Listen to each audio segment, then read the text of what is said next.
Hello and welcome to the GAMEOLOgy podcast. I am Attila Gabriel-Roniecki, joined this week by Chris Feres. Hello. So Chris, I guess we could say you're a good friend of mine. We've known each other for a couple years at this point. And why don't you just give a quick overview of your, how people might know you? Sure. So, hi, I'm Chris Feres. I'm also known by my screen name, Feresville42. So I'm an animator and compositor, and I'm like sort of new to the animation industry, but I've been doing video work and gaming sort of modding work for a long time. So people might know me in the Red Alert modding community as well as in other places as well. Yeah, so that's actually how I got to know you, through the Red Alert 3 modding scene. And it's kind of funny that we sort of started out as internet friends, like both participating in the same, well, you guys were like the leader of the RA3 Paradox mod, and I was just an avid fan. And I was just sort of talking to various members of the community. I'd participate in the Paradox cast that you guys used to run. But then one year at Con Bravo, we both attended, unbeknownst to each other, and met in person, again, without knowing what either of the other, who we looked like, what the other looked like. And I just happened to be recording James Portnow at the time on my iPhone. And this audio, while it's low quality, is just too precious not to share. So I'm going to cut in a clip now of us meeting for the first time, just completely incidentally. Oh my god. Okay, but yeah, and that's just something that I made in my spare time just by fooling around with a bunch of code and stuff. Spares? No, and the thing is, you can actually... Does someone actually know you? Yes, I am Blue Screen Pro, your number one fan. How do you end up in the same city that I am? Manifest I know, is you're my the guy who ringtone. comments on all my YouTube videos, and it's all like, man, you were just so awesome. And I'm like, I'm really not. I love the the guy who goes to conventions like you do. This is awesome. But yeah, This is my favorite thing about using Tap. Oh, the memories. Yeah. Good times. I remember the first time that I got to play that back for you, just because how often do you ever capture a moment like that? As unlikely as something like that is to happen in the first place, what are the odds on top of that I was recording? So, exactly. It's very serendipitous to just, randomly meet somebody who you knew on the internet. Yeah, so because I got to know you through the Red Alert modding community, I assumed you'd be down for talking about Command and Conquer, which I've started playing again recently, just because I love that franchise and I just feel the urge to go back and play it every once in a while. But then I thought, hey, you've also done a lot of modding, not just to the Command and Conquer franchise, so how about we talk about that a bit first? Sure. Okay, so, it's hard not to talk about one without the other, mostly because my love when I was a kid for gaming, it was RTSs were my first experience in gaming. I played StarCraft and Warcraft 3 almost religiously, and the things that I really liked about it were the story, but I think that the thing that really kept me coming back was map creation and doing all the mapping and using the StarCraft editor and the Warcraft 3 world editor. I thought that they were just the best things in the world. It's you can make your own games and stuff like that. That's amazing. So that was really my first steps into modding and doing that sort of thing, was with StarCraft and Warcraft 3. And a few years, I guess it would be sometime during high school when one of my friends, she invited me to work with Infinity Realms, sort of a modding group that had just started up, and they were doing a mod for Battlefield called Battlefield Advance. Battlefield Advanced was a conversion of the Advanced Wars series to a first-person shooter, so that you could be on the ground playing as your ground troops rather than sort of the strategy from above. Yeah, that's crazy. Yeah, it was a great idea. Unfortunately, a lot of the team sort of fell apart and left. So there were only just a handful of core members who were still sort of involved. And I stuck around just because they were the friends who I was hanging around with at the time. So yeah, then I guess the big mod happened in 2007. I guess everyone was talking about the upcoming release of Red Alert 3, and that was when a good friend of mine, she's known by her screen name Open Sketchbook online. She was the one who sort of came up with this really interesting plot and this really interesting universe that sort of expanded on what was in the Red Alert 3 trailers, I guess, because it was sort of developed, it was starting to be developed just before the game actually released. And even though I wasn't really... Sorry? I was going to say, that's crazy. I didn't know that the Paradox had its root that far back. I think it did. I think that, I'll have to confirm with her, but I think that Open Sketchbook started pretty much as soon as the game was sort of announced, the wheels started turning that she wanted to make this mod for Red Alert 3. But sorry, just let's lay the groundwork here real quick, because Red Alert 3, when that game came out, it had 3 factions that you could play as. You could play as the Allied forces, the Soviet forces, and Japan. That's a new addition to the Red Alert franchise. Typically, you only play as either Allies or Soviets. And how many did OpenSketch decide to add to the game? What was your final count on factions? I think it was a total of 8. It's ridiculous. I mean, it is ridiculous, and it was very ambitious. All the different factions had relationships with each other, whether they were peaceful or at war. There was so much lore she ended up writing about how they interact with each other, and I feel correct me if I'm wrong, that vision, that strength that she had in that vision was what really got the community on board. They wanted to contribute to see this thing realized. Oh yeah, for sure. I mean, the whole idea behind the mod is that it's a big world out there. There was a lot going on in World War II that really had a huge impact on a global scale, and there were so many things going on, and a lot of times you sort of group countries into different factions and stuff like that. But that was World War II. When you change the history, things get a lot more complicated, things get a lot more messy, and that's where Paradox came from. It became more than just a hot Cold War. It became a global war with lots going on. And Mecha Cthulhu for a good measure. Mecha Cthulhu, I think, was inevitable. I think that was something that there were just lots of interesting ideas. We even included Tiberium in the game as well, which is something that I think Red Alert should have done. I think that they should have tried to bridge the two universes together a little bit more. Yeah, it would not have been implausible. I mean, they're both sort of taking place in a somewhat real world, but I guess once you sort of, for those not familiar, the Red Alert franchise sort of takes place in this alternate history of, I believe everything kicks off when Albert Einstein invents a time machine and assassinates Hitler. Yes. There's the game storyline in a sentence, and the tone, more importantly, that they were going for. And his actions, while I think the game says good in intent, ended up causing the Cold War to become a hot war, as you mentioned earlier, and everything kind of kicks off from there, and it's the Cold War that we never saw, but with time traveling and ridiculous, unrealistic technologies and all kinds of other crazy stuff, but a little more modern time than the core Command and Conquer series, which try to sort of presents itself as being in the not so distant future, but still things are much more advanced technologically in the Command and Conquer core franchise than they are in the Red Alert franchise.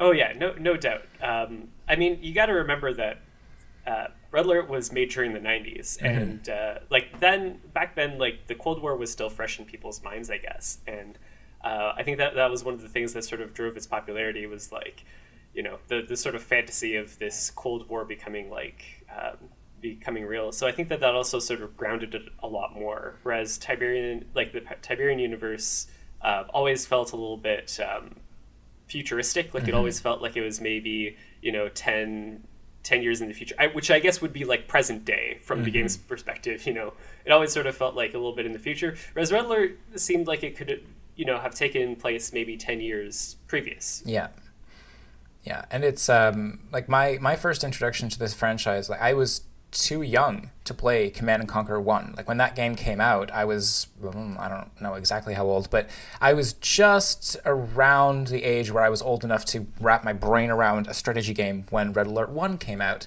And it just so happened that my stepbrother got a hold of it, and then I found like, what is this other EXE you can? Oh, there's a map editor. And I never really spent any time in the modding community. That's why I wanted to talk to you more about this. But just before we got too far away from it, I just wanted to mention that I also tinkered with the Red Alert map editor, mostly so that I could create incredibly one-sided fortresses for myself, where I could just build up a huge turtle-style base and just utterly destroy my opponent. Because we're all guilty of it. That's fun when you're like 9 or 10 years old. Hey, it's still fun.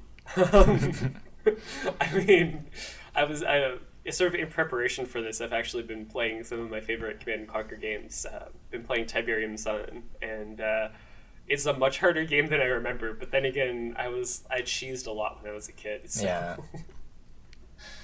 So I guess I just wanted, like, I definitely want to have the opportunity to talk more about the Command & Conquer franchise, but I also just, like, having never actually participated in the modding community, I was wondering if you could, like, I don't know, just elaborate a bit more on like what your role was in any project that you want, like the Paradox project or like the other games you mentioned modding.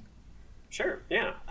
So I guess, again, I started with StarCraft and doing like mapping and stuff like that, but none of my maps really like went anywhere. It was mostly my brother who was really into mapping for Warcraft 3 and like actually like putting his stuff out to the community and doing that sort of thing. But sort of together, we both learned how to use graphics programs like Photoshop and Paint.net and other GIMP and sorts of things to create graphics and stuff like that. And that was sort of how I started doing all this sort of artwork. For Red Alert 3 Paradox, it was mostly texturing, doing a lot of promotional artwork, and also doing all the music and stuff like that as well. Yeah. I mean, that was probably the thing that I was best at, to be honest. Open Sketchbook she was really on top of all the artwork, and she was a lot faster than me. Not necessarily better, I would say, but definitely faster than me at modeling and texturing. But yeah, it was really the music that I just sort of started to experiment with, and then it just sort of ended up being a huge part of it. And it set the amazing thing about music is that it sets the tone, and it sets the emotions, and like it sets the feeling of the overall piece. Yeah, absolutely. So it was very important, because I think that it was the music that also sort of got people's attention. Absolutely, that's what got my attention. Like I described myself in that audio clip earlier as your #1 fan because I absolutely loved all the music you were putting out for the Paradox mod, and then tracked down every other piece of music you'd written. I made one of the pieces of music you wrote, Manifest Destiny, my ringtone, which it is to this day. No way. It is, yeah. Sampled down, obviously, but it's I absolutely fell in love with the music that you wrote for that game. Not to say that there weren't other talented music artists working on the same project alongside you. It's true. But you want to mention? Yeah, we'll talk about Sandro. Sandro, I think, is amazing. He's just a very interesting guy to meet in person. I just remember sort of before doing modding and stuff like that, Open Sketchbook and I were friends, and we were part of the same like friend group, even though we went to different schools. And we started doing like web comics and stuff like that, just about our friends and about our friend group. And then we did stuff that was sort of outside of that. And we always sort of described Sandro as being like, we never had him. We always blurred him in the web comics, just because like he was someone who'd never sat still. He always fidgeted and did stuff. So no, he was just a great guy. He actually just recently released one of a game of his own just recently called Awkward Todd, which I believe is available on like itch.io and places. So, Cool. yeah, definitely check that out. But yeah, no, he did a lot of the other music. He had a much different sort of, like, I think we both used FL Studio, but he had a very different sort of sample set than I did. I had more of like orchestral sound fonts and some very strange synthesizers, whereas he was definitely more, more equipped for the electronic bass and the drums and stuff like that. So he was really good at that. And we combined some of our music for some songs, but I wish that we'd collaborated a little bit more on that. Yeah, and I think it was like kind of there was something about the Red Alert modding, the interface or something that just made it incredibly difficult to actually integrate any of this like beautiful music you'd written. I mean, yeah. Let me tell you, we tried so many different things. I think that when we had problems with the music and putting the music in, that was sort of like when we started to realize the sort of scope of what we were dealing with here. Again, I'm used to the StarCraft and Warcraft 3 modding tools, which are very, very... Like, with StarCraft, it was mostly around the map editor and the map making and stuff like that. But with Warcraft 3, you could import models and you could pretty much change everything if you wanted to. Like, you could... they had a lot of functionality involved. And so I was actually able to test out a lot of the music in Warcraft 3 just to see how it would sort of work out. And the same thing with like all the voices and things like that. And it was very easy just because the tools that they'd made were a lot more robust. Yeah. When it came to Red Alert 3, I think that the idea was that developers wanted to make sure that we had tools to put in our own units. But anything beyond that, it seemed like there wasn't a whole lot that we could do. There was a lot that we could do in terms of like expanding existing factions, and we could add in new units and stuff like that. But when it came to like adding new factions and creating new user interfaces and creating different sound environments and stuff like that, like everything sort of seemed to be behind this big giant wall of things that were hard coded into the game. Yeah, so they wanted you to be able to like add to the game, not exactly change it. Yeah, I think so. And I think that it wasn't necessarily like it could have been a little bit of EA wanting control over things and telling the development team to like, keep control over stuff because it's an online game. But I also think that it probably was also development resources. Like, absolutely. With StarCraft, like they had a whole team themselves devoted to like the modding tools and the map creation tools and stuff like that. Whereas they didn't, I don't think that they had the resources by that point with Westwood. And I don't think they ever really had a lot of resources for that sort of thing, like in terms of putting manpower into developing applications for, modders to create their own stuff. Like, I think that it was just sort of beyond the scope of what they wanted to accomplish. Yeah.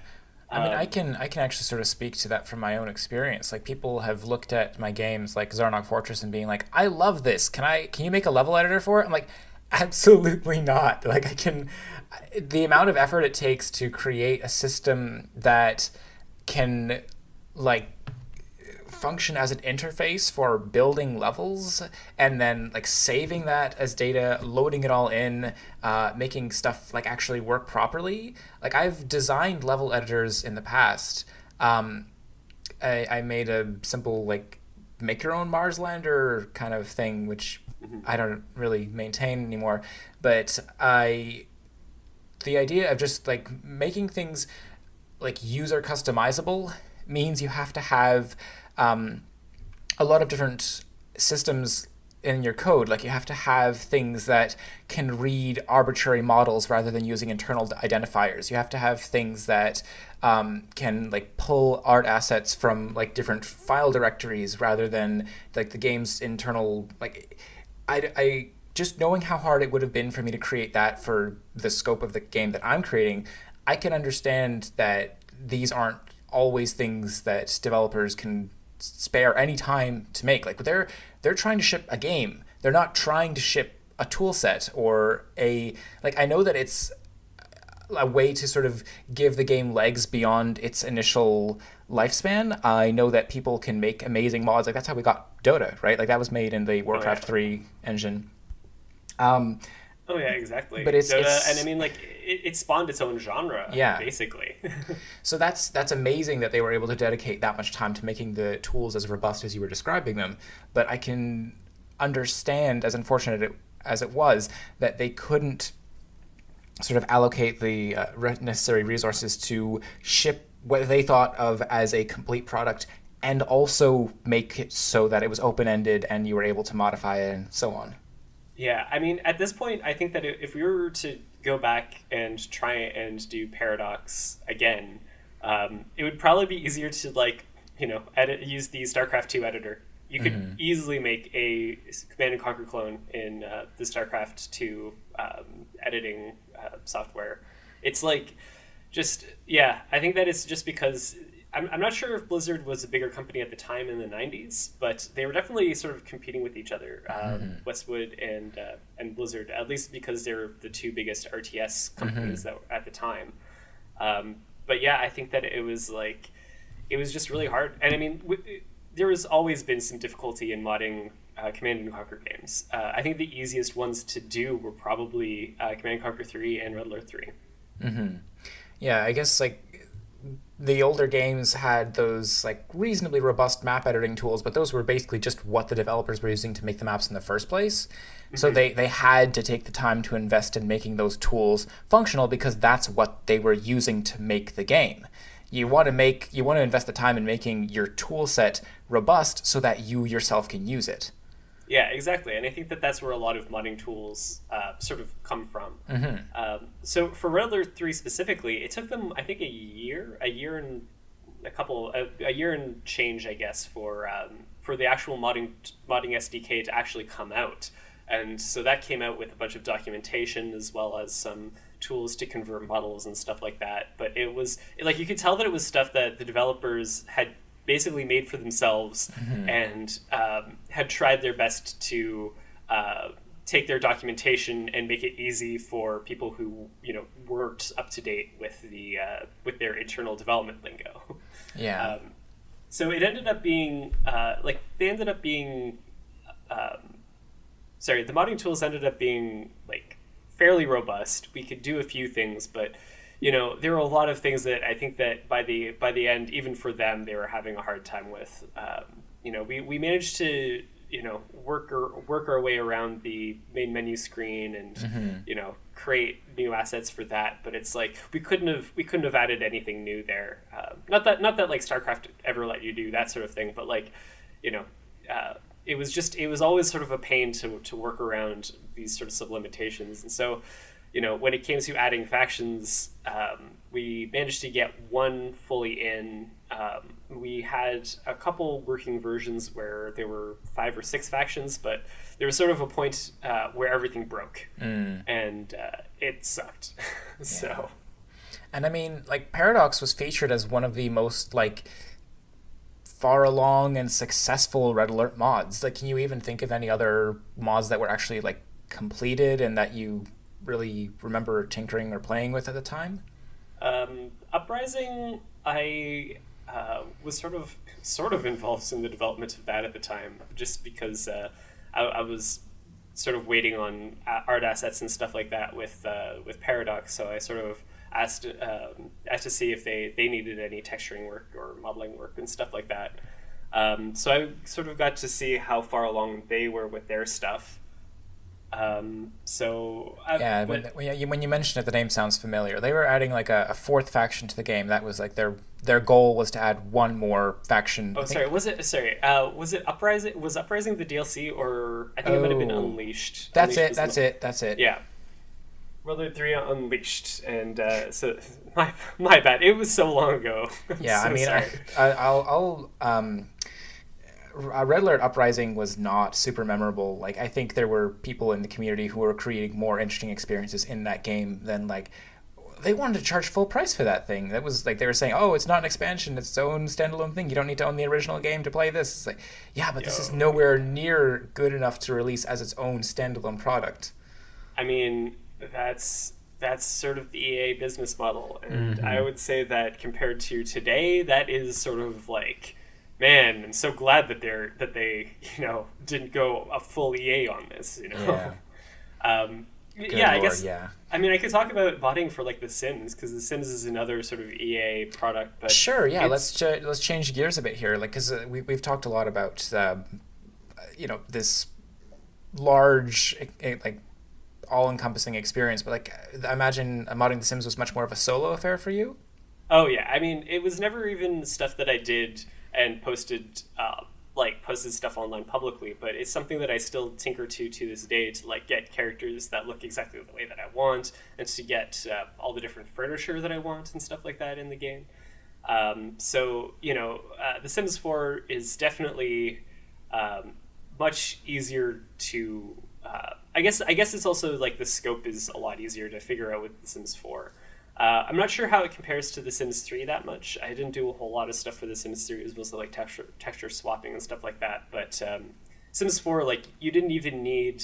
Like, you could do all of your work in Blender, and importing models and stuff like that was really easy. There's also lots of infrastructure within the community themselves. The community has tons of talented developers working to create tools that work with all the expansions and stuff like that come out for The Sims 4. But you could tell that it was very much like a bare bones experience from like the start of The Sims 4. And I don't blame people for hearing this and being like, The Sims 4, that wasn't like very good at all. Like I don't blame you for thinking that. Like it was a very bare bones game, and even still, like they charge you for absolutely everything. Yeah. And it's made modding almost like that's like modding is like the way that you get content in The Sims 4 now. Like sure, there's some features and stuff like that come through, like gameplay features that come through with the expansion packs, but for any sort of cosmetics, modding is the way to go. And even like doing like what I do, which is you make your own stuff so you can make screenshots. Like that's how a lot of modders get their start in the Sims community. Yeah, and I feel like modding, like if you see a game and you want to change something about it, you can go sort of one of two routes. Like I see something in a game, I'm like, I don't like how they did this. I'm gonna go ahead and make another game where I can tackle this and like redesign this, or I just don't bother. I suppose like the other way is like you see something like, oh, I really want this furniture to come in like a slightly different shape or size because I'm trying to get this feng shui going in this house. So you crack open the game and you actually modify stuff about it. And I think that's just a really cool like approach of modifying your experience. I mean, it's the same for me with City Skylines. Where I might not have the exact building that I want, but I will, I'll try and make it myself anyways. Like, for example, I wanted to make Union Station, the big train station in Toronto, like into my City Skylines game. So I actually just, found the one of the Google Earth models for it, and did some modifying, modified it up a bit, redid the textures, and then put it into the game. And like, yeah, I guess like City Skylines also had sort of a different scope, but it was still it's still one of those things where it was fairly easy to add into the game. Contrasted to Red Alert 3, where it was almost like 4 or 5 months before, and we were the first modding team to be able to put a new model in the game. But like there was a lot going on. There was there was a lot going on, and there was a lot of stuff that wasn't documented in the documentation. So it was really tricky to figure out. And like even to this day, there are some things that are just like, okay, like we know how to do, for example, moving textures in the 3D program that we're using, 3ds Max, but we had no idea how to get it so that the game knew that they were scrolling textures and stuff like that. So for like tank treads, just because we did our best with the documentation that we had, and we looked at all the source models and stuff like that, but we had to like really dig in and figure out how things were going, whereas it felt a lot more straightforward. It felt a lot more straightforward with other SDKs that we were used to. Yeah, so I guess that's another sort of major component of like modding in general, is the sense of like participating in a community, and like someone will root through the code because they're an experienced programmer, and they'll post on a forum and say, hey, I found out how to do this thing, and now everyone can benefit from that. And an artist will say like, hey, there's this weird way that they store normal maps. Here's what you need to do to optimize your game so that it doesn't get 10 frames per second. Like, there's this give and take. Everyone... And it's like, oh yeah, so by the way, like, like in Red Alert 3, they used their specularity maps for really weird things. Yeah. Like, they used it for faction color, and like, I mean, it was good that they managed, like, it's good to know that, they'd optimized their game that well and had managed to figure out solutions like these, but it was still sort of like, oh, right, so if we do these values, then it'll work, and lots of playing around. But yeah, I mean, like, with a lot of other places, like, again, The Sims and City Skylines and, like, even Skyrim still, like, the modding community there, like, they have documentation on everything. They talk about everything. Everything is very open, and everyone is very, they're willing to share what they've discovered.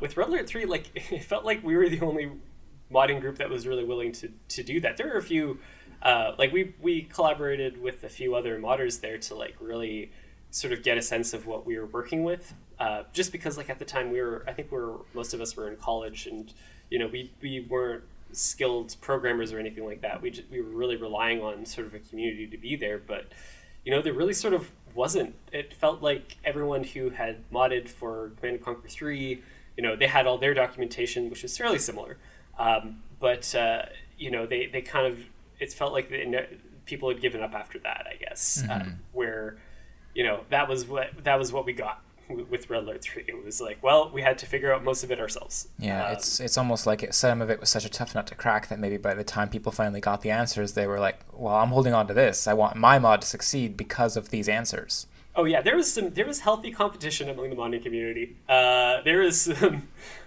salt being thrown around. I can think of a few names. It was pretty intense, but I think that one of the things that we really tried to foster with our community was, like, we had a wiki that you could basically add anything that you wanted to. Like, it was moderated, but it was we were always open to fan ideas. We had our podcast where we would read through all these suggestions that people had for the game, and oh man, that was probably the best thing. That was the best thing that we could have done for that mod. Yeah, and I love that so much. Like, I remember going on a ski vacation with my grandparents one time, and we're, like, getting back, like, landing, getting our stuff from the airport. I'm like, come on, I gotta get home. I don't want to miss Paradox Cast. Mm-hmm. Like, insisting that we, like, hurry up so that I could get home to participate in this thing, because I never wanted to miss a single one. Oh yeah, it's the same thing with me. I mean, like, we had, like, a schedule set out, and it would be to the point where I'd tell my boss at work, and I'd be like, look, I can't work past 8. I can't work past, like, 7 today because I need enough time to get back to do this thing. And they were like, okay, fine, we can do that. So no, it was great. So yeah, I'm so glad that we were able to do that. It was a huge success. Like, that was really how we got things going with Paradox, and getting a lot of content sort of figured out and tailoring it to what people sort of wanted. I wish that we'd been able to implement all of it, Yeah. But I mean, excuse me.